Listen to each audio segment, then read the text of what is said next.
right, so we're going to be doing some sandbag bias push-ups here. This is a great way to work up to a more single arm push-up and increase your individual unilateral strength on a press. So I've got this sandbag set up here. I'm going to do 10 reps per side, 5 reps of 2 different types, so you can pick and choose which one you'd like to do. So we're heading down to the floor. If you've got more or fewer than 10 reps, do the reps specified in your individual program. So let's head down to the floor. So I'm going to set myself up with one hand on the bag. So I'll start with my left hand on the bag.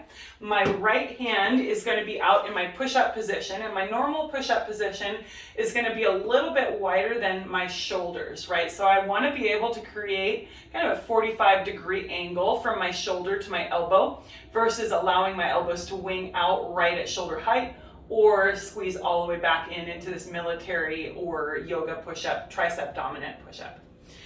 So I'm going to set my feet up wider than hip width apart. So you want a nice wide base on these because your goal here is to still keep your shoulders and your hips squared off to the ground even though you've got one arm raised up. So if you look at my hand, it's stacked underneath my shoulder. I'm not all the way out here into this extended plank or push-up position, and my hips aren't up in a plank mountain. So I'm going to walk my feet forward if I need to. Squeeze my shoulders down and back. Lats are oft forgot in push-ups, so don't let your lats go by the wayside. Brace your core by pulling the bottom of your rib cage and the top of your hips together and squeezing your side body abs out. And not the least important here, squeeze your glutes. Glutes and quads should be on. And we're going to come down to the bottom of our push-up and then straight back up. So I'm doing 5 here with my right arm on the ground and my left arm on that bag. And breathe out on my way up. This is number 5 here for me. And then I'm going to switch sides. So I'm going to move the bag here so it's a little easier for you to see and I have a little more room over here. So same idea. Now I've just got my left arm on the ground and my right arm on the bag. So set up just wider than shoulder width apart. Feet in that wide base, so wider than hips. Abs on, shoulders down and back, glutes and quads on, down to the bottom of your push-up, and then back up. So we're doing 5 like this.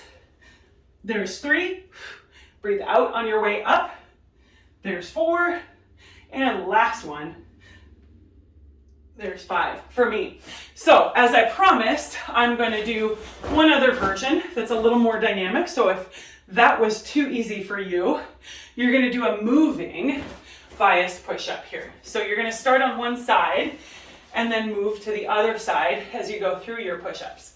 So that nice setup, wider than shoulder width, feet wider than hips, abs on, glutes and quads on, lats on, down to the bottom, and then you're going to come up and across, down to the bottom of your push-up, up and across, never losing that little squeeze down and back with your elbows.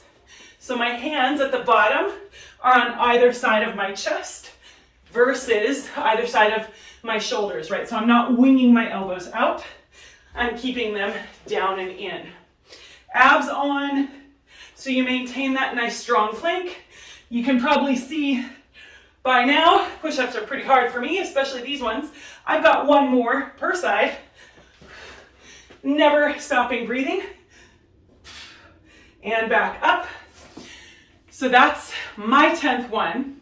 If you're still working on them, finish your reps. If you're already done, move on to the next exercise in your program.